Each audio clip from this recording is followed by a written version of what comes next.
Hello दोस्तों, स्वागत है आपका एक बार फिर से मेरे यूट्यूब चैनल में। और आज के वीडियो में हम देखने वाले हैं रावल रतन सिंह को। जैसे कि आप सभी जानते हैं, हमारा टॉपिक चल रहा है मेवाड़ की हिस्ट्री। लास्ट वीडियो में हमने देखा था राजा अल्लट को और जेतर सिंह जी को। आज के वीडियो में हम डिस्कस करने वाले हैं रावल रतन सिंह को। यहाँ से जितने भी इम्पोर्टेंट क्वेश्चन बनते हैं जो आज तक बने हैं, उनको हम सभी को यहाँ पर कवर करने वाले हैं। तो चलिए बिना देर के शुरू करेंगे आज का वीडियो। और सर्वप्रथम कहना चाहूँगी कि अब अगर मेरे चैनल को आपने अभी तक सब्सक्राइब नहीं किया तो प्लीज़ सब्सक्राइब ज़रूर कर लीजिएगा। तो चलिए देखते हैं रावल रतन सिंह, जिनके पिता का नाम क्या था, समर सिंह। इनकी मृत्यु के बाद शासक बनते हैं समर सिंह की मृत्यु के बाद रावल रतन सिंह। रावल रतन सिंह के शासन समय की बात करें तो 1301 से 1303 तक रहा। छोटा सा समय काल रहा इनका शासनकाल, क्योंकि 1303 में अलाउद्दीन खिलजी द्वारा इन पर आक्रमण किया जाता है और ये वीर गति को प्राप्त होते हैं। तो इनको हम सारा डिटेल से देखेंगे। सर्वप्रथम हम देखेंगे यहाँ पर कि रावल रतन सिंह की पत्नी के बारे में भी क्वेश्चन बहुत बनते हैं। तो इनकी पत्नी का नाम क्या था, पद्मनी। ठीक है, कुछ इतिहासकार जैसे कि आप सभी जानते हैं, कहा जाता है कि पद्मनी के कारण ही अलाउद्दीन खिलजी ने यहाँ पर मेवाड़ पर आक्रमण किया था। तो पद्मनी थी कौन, तो सिहल द्वीप की जो कि गंधर्व सेन थे उनकी पुत्री थी। और पद्मनी का एक तोता था हीरामन। ये ध्यान रखना है, पूछा जाता है कि हीरामन कौन था, तो पद्मनी का तोता था जो कि मनुष्य की तरह बोलता था। तो ये ध्यान रखिए थोड़ा। जहाँ जहाँ से क्वेश्चन बनते हैं उन पॉइंटों को हम यहाँ पर देखेंगे। रावल रतन सिंह की पत्नी कौन थी, पद्मनी थी। तो वो कहाँ की थी, तो सिहल द्वीप के जो राजा थे गंधर्व सेन, उनकी पुत्री थी। तो ध्यान रखना है कहाँ की ये राजकुमारी थी, तो ये थी सिहली द्वीप, गंधर्व सेन की पुत्री थी वहाँ की।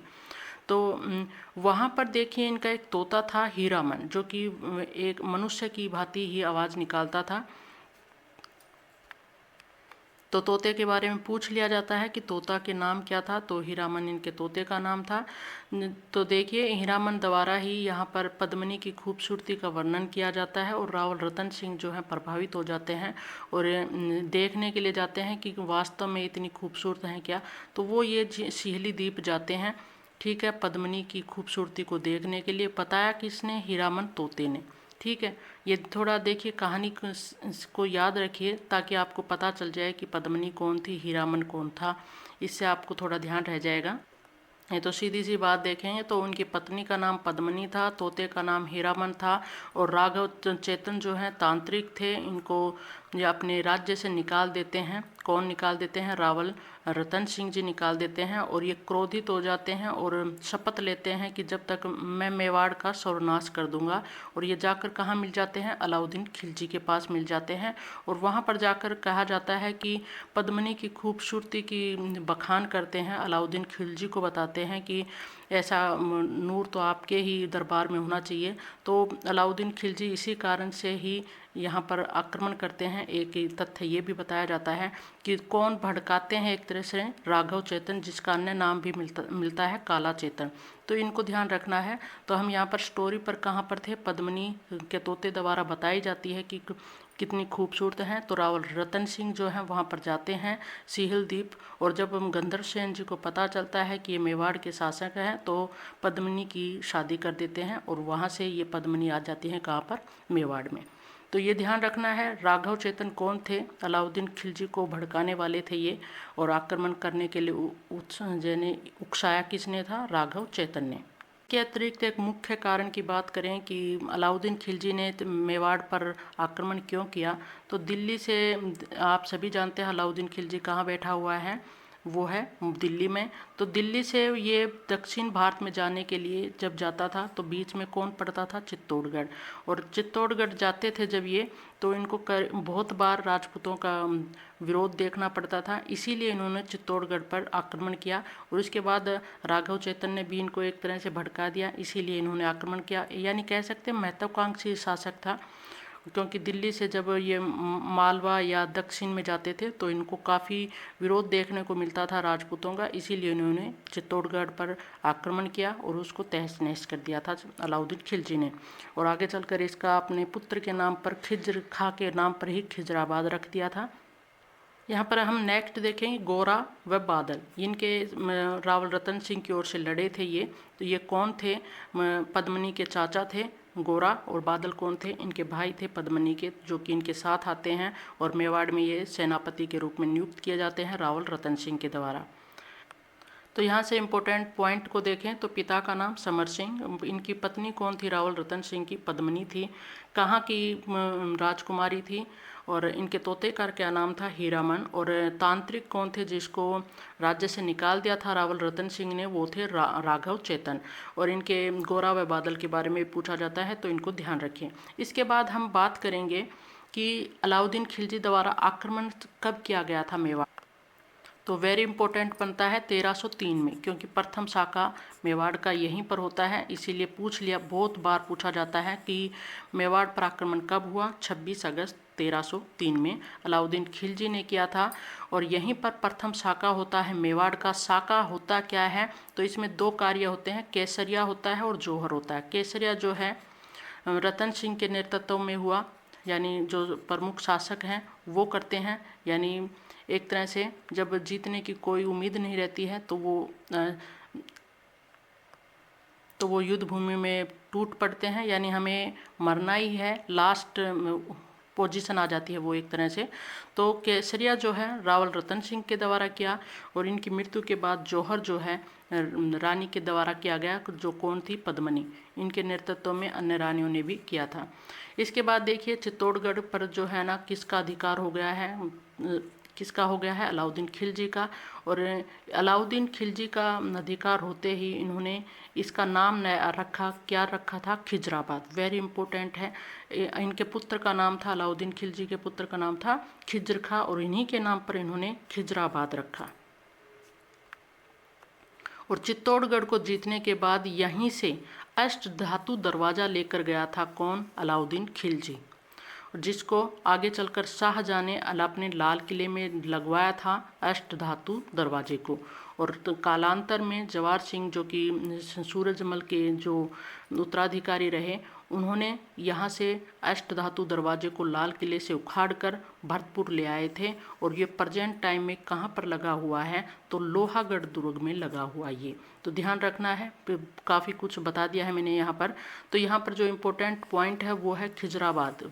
नया नाम चित्तौड़गढ़ का किसने रखा? अलाउद्दीन खिलजी ने रखा। चित्तौड़गढ़ दुर्ग को जीतने के बाद क्या रखा नाम? खिजराबाद। और इसके बाद जो है अलाउद्दीन खिलजी लौट जाते हैं चित्तौड़गढ़ से दिल्ली वापस। और इसका किलेदार जो है चित्तौड़गढ़ का किसको नियुक्त करते हैं? अपने पुत्र खिज्र खां को। लेकिन खिज्र खां भी यहाँ से लौट जाते हैं कुछ टाइम बाद, और अपना इसका किलेदार जो चित्तौड़गढ़ का किसको नियुक्त करते हैं? मालदेव सोनगरा को। मालदेव सोनगरा को, जो कि कहाँ के थे? जालोर के। मालदेव सोनगरा की मृत्यु होती है। उसके बाद बनवीर सोनगरा इसके किलेदार बनते हैं चित्तौड़गढ़ के। ध्यान रखना है, देखिए खिज्र खां ने किसको सौंप दिया? मालदेव सोनगरा को। और इनकी मृत्यु के बाद किलेदार कौन आए? बनवीर सोनगरा। इन्हीं से वापस से प्राप्त किया था चित्तौड़गढ़ को हमीर सिसोदिया ने। तो ये ध्यान रखना है, प्रथम किलेदार कौन? खिज्र खां, उसके बाद मालदेव सोनगरा, फिर बनवीर सोनगरा। और इन्हीं से जीता था, किसने जीता था? हमीर सिसोदिया ने। और जब मेवाड़ का इतिहास हम पढ़ना शुरू करते हैं, उसमें सर्वप्रथम एक ही क्वेश्चन आता है कि इस पर कौन सा वंश था? तो मैंने बताया था आपको, गुहिल वंश और सिसोदिया। तो उस सिसोदिया वंश की यहीं से शुरुआत होती है। तो कैसे हुई? तो देखिए जब चित्तौड़गढ़ पर अलाउद्दीन खिलजी का कब्जा हो जाता है, तो वो एक तरह से कत्लेआम का यहाँ पर फैसला लेते हैं, और 30,000 जो लोग निर्दोष थे वो मारे जाते हैं। इसी के तहत कुछ गोहिल सरदार जो कहाँ चले जाते हैं? सिसोदा गांव। और कालांतर में यहीं से ये जब बनवीर सोनगरा यहाँ के किलेदार थे, चित्तौड़गढ़ के जब यहाँ पर आक्रमण करते हैं, किस पर? बनवीर सोनगरा पर। कहाँ से? सिसोदा गांव से। और यहाँ पर ये बनवीर सोनगरा को पराजित कर देते हैं। और पराजित करने वाले कौन थे? राणा हमीर सिसोदिया। तो ध्यान रखना है, नेक्स्ट जो शासक हैं वो हम इन्हीं को पढ़ने वाले हैं, राणा हमीद सिसोदिया को। तो हमने देखा था कि मेवाड़ पर कौन से वंश रहा, गुहिल और सिसोदिया। तो गुहिल वंश की यानी मेवाड़ में सर्वप्रथम जो गुहिल वंश की स्थापना की थी वो थे राजा गुहिल, इसीलिए उनके नाम पर गुहिल वंश पड़ गया। उसके बाद हमने अब देखा कि चित्तौड़गढ़ पर जब अलाउद्दीन खिलजी आक्रमण करके लौट जाता है तो कुछ गुहिल सरदार जो कि कहाँ पर चले जाते हैं, सिसोदा गांव चले जाते हैं और कालांतर में यही से ये आक्रमण करते हैं और बनवीर सोनगरा को पराजित करते हैं। और जब वो पहले जो शासक बनते हैं इसको पर चित्तौड़गढ़ पर फिर से, तो वो बनते हैं राणा हमीद कौन है, राणा हमीद। और सिसोदा गांव से इन्होंने आक्रमण किया था, इसीलिए इन्होंने अपने पीछे क्या लगाया, सिसोदिया। तो ध्यान रखना है राणा हमीद सिसोदिया, यानी जो दूसरा वंश हम चर्चा करते हैं गुहिल और सिसोदा वंश कहते हैं, तो वो यहाँ से शुरू होता है। क्वेश्चन बहुत बार बनता है कि मेवाड़ पर कौन सा वंश था, तो गुहिल और सिसोदा दोनों लिखे आते हैं। तो आप समझ गए होंगे कैसे हो गए, मैंने आपको सारा डिटेल में बता दिया है। कुछ इतिहासकारों की बात करेंगे और अमीर खुसरो की बात करेंगे। वेरी इंपॉर्टेंट क्वेश्चन बनता है यहाँ से कि जब चित्तौड़गढ़ पर अलाउद्दीन खिलजी ने आक्रमण किया तो उस समय उनके विद्वान उनके कौन से साथ थे, तो वो थे अमीर खुसरो। वेरी इंपॉर्टेंट है, बहुत बार पूछा जा चुका है क्वेश्चन। इनकी एक बुक है खजाइन उल फुतूह है, इसी का अन्य नाम है तारीख़ अलाही। तो दोनों ही एक ही बात है, ध्यान रखना है खजाइन उल फुतूह है, ये इम्पोर्टेंट बनती है। इसके अतिरिक्त इसका नाम कम ही देखने को मिलता है, लेकिन ध्यान रखिए थोड़ा कि इसी का नाम ही इसका अन्य नाम भी है तारीख़ अलाही। तो देखिए खजाइन उल फुतूह में अमीर खुसरो ने बताया है चित्तौड़गढ़ पर कैसे अलाउद्दीन खिलजी आक्रमण करते हैं और विजित करते हैं। और यहाँ पर एक इम्पोर्टेंट बात यह है कि इस बुक से शाके के प्रमाण नहीं मिलते हैं। तो वेरी इंपॉर्टेंट है, खजाइन उल फुतूह है, वेरी इंपॉर्टेंट है, ध्यान रखना है, इसको बिल्कुल भी नहीं भूलिएगा। तो ऐसे ध्यान भी रख सकते हैं, खजाइन यानी खजाना जो है ना, फतू है फालतू, यानी खजाना जो फालतू है किसके पास होता है, अमीरों के पास रहता है। ये किसकी बुक है, पूछी जाती है, तो ध्यान रखिए इसको। इसके अतिरिक्त अन्य बुक की बात करें तो पद्मावत है, मलिक मोहम्मद जायसी की है, मलिक मोहम्मद कर लीजिए या मोहम्मद मलिक जायसी एक ही बात है। तो पद्मावत है जिसको कब लिखा गया है, 1540 में लिखा गया है और इसमें साके के प्रमाण मिलते हैं। तो ध्यान रखना है खजाइन उल फुतूह में साके के प्रमाण नहीं दिए हैं, कि अमीर खुसरो नहीं मानता कि वहाँ पर साका हुआ था। मलिक मोहम्मद जायसी मानता है कि वहाँ पर साका हुआ था और उनकी रचना कौन सी है, पद्मावत। लेकिन बात करें अन्य इतिहासकारों, आधुनिक इतिहासकारों की, सूर्यमल मिश्र, GH ओझा, ये इस बुक को नकारते हैं और कहते हैं कि ये एक तरह से मिथ्या है, कुछ भी नहीं है इसके अतिरिक्त। क्योंकि देखिए युद्ध हुआ था 1303 में और यहाँ पर लिखी कब गई है, 1540 ईस्वी में। तो ये यहाँ पर इनकी प्रमाणिकता को नहीं मानते सूर्यमल मिश्र और GH ओझा। तो देखिए पद्मावत में ही प्रमाण मिलता है कि कहा गया है ऐसा कि खिलजी ने जो आक्रमण किया था चित्तौड़गढ़ पर वो रानी पद्मिनी के लिए किया था। इसके अतिरिक्त बात करें कि अलाउद्दीन खिलजी ने चित्तौड़गढ़ पर आक्रमण किया, उसके प्रमाण कहाँ कहाँ से मिलते हैं, वो है अकबरनामा, जो कि किसने लिखी है, अबुल फजल ने। गुलशन ए इब्राहिमी किसकी रचना है, फरिश्ता की रचना है। नैन्सी रिख्यात मोहनोत नैन्सी की है। इससे पता चलता है कि अलाउद्दीन खिलजी ने चित्तौड़गढ़ पर आक्रमण किया और यहाँ पर क्या क्या हुआ, जो घटनाएं हुई उसके बारे में बताया है।